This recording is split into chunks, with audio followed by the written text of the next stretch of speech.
Math Proofs, my close personal associate Math Proof says, hi again, how to learn and apply body language in an interview and how to answer the question, do you have questions? I mean, when answering yes, what kind of question can I ask? Excellent question. Okay, first of all, body language. If you are an introvert like me, that probably means that you haven't intuitively picked up body language to the degree that other people have, okay? I'm just saying, like, extroverts, they tend to be more tuned in. They tend to be more intuitive type people. They can pick up on little, facial expressions, body language, things like this. And they mimic it. They learn from it. They're kind of tuned into it. A lot of introverts, I mean, I'm not a psychologist, so I don't know, but I'm just talking about stuff I've seen based on my experience. And that is that a lot of introverts, they don't seem to be intuitive enough to pick up on body language. Therefore, they don't learn it and they can't do it, at least not to the degree that other people might be able to, right? So what I'd say, first off, is actively seek out learning on body language. If you're on YouTube, which I'm talking to you over, there's a lot of videos on YouTube. All kinds of people have done videos on body language. Just watch a few of them. And this is probably one area where watching a video might actually really help, because it's not about advice. It's not about what words to say. It's about how to, sort of carry yourself, or what facial expressions, if you see what I'm saying, what facial expressions to use, etc. Right? So having a visual kind of thing to go off really helps, right? So actively seek out that learning. Like, for example, in the beginning, they'll tell you very basic stuff, like if you kind of cross your arms, or, you kind of your kind of hunched in like this. It does wonders for your chin, by the way. It really, it reveals you to be the Adonis you are. But that kind of represents, you're nervous, you're kind of closed in, you're defensive, that kind of thing. If you come in, you're kind of open, you got your arms out wide, your sort of trunk is kind of exposed, you're not like kind of closing it in. That helps. Same with your legs, the way you sit, same kind of thing. If you're all kind of closed up, that kind of puts out signals that suggest certain things. If you're kind of more open, it suggests you're more at ease, more comfortable, more confident, that kind of thing, right? And it goes from there. There's all different levels of this kind of thing. I'm not an amazing expert on body language, being a technical introvert. You know what I mean? But I have had some coaching in that kind of thing, and picked up some basic pointers like that. You do the same. That's how you learn this. You have to learn it manually, as opposed to extroverts who learn it intuitively. They just pick it up, Okay, so that's how you learn it. Now, to your second point there, the question, do you have any questions?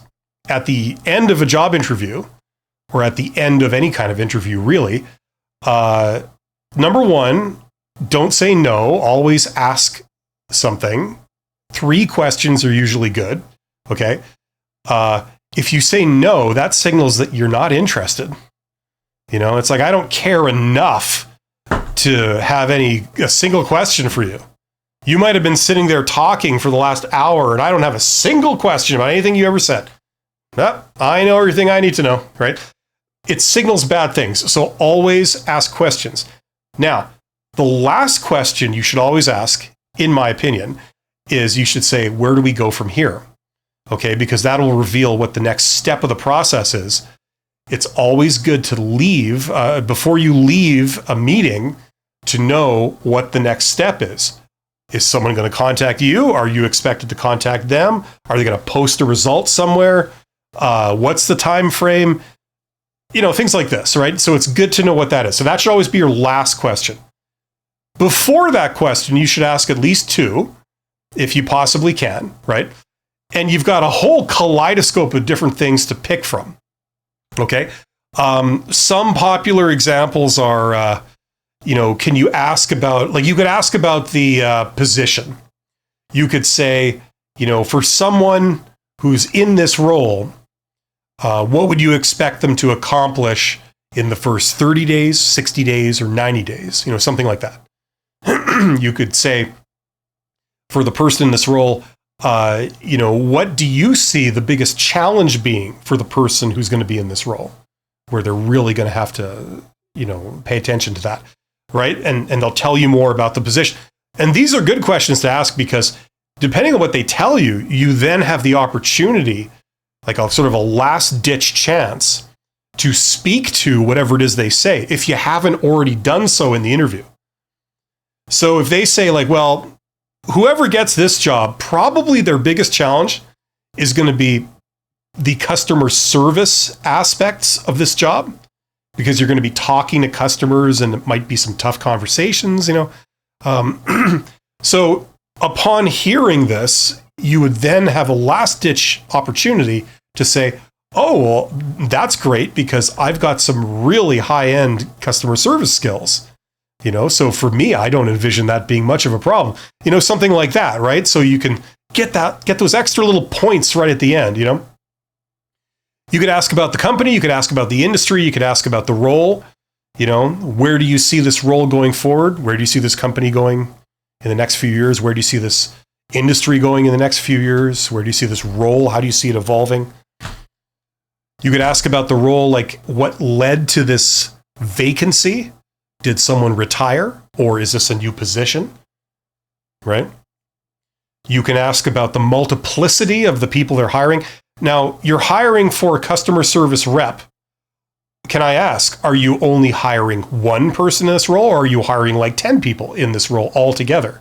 Things like this. Like there's all kinds of things you could ask that are relevant. Now, the other great thing about asking questions at the end of a job interview, certainly, and this kind of works across the board too for other types of interview, by the way, but is it gives you a partial view into seeing how you did.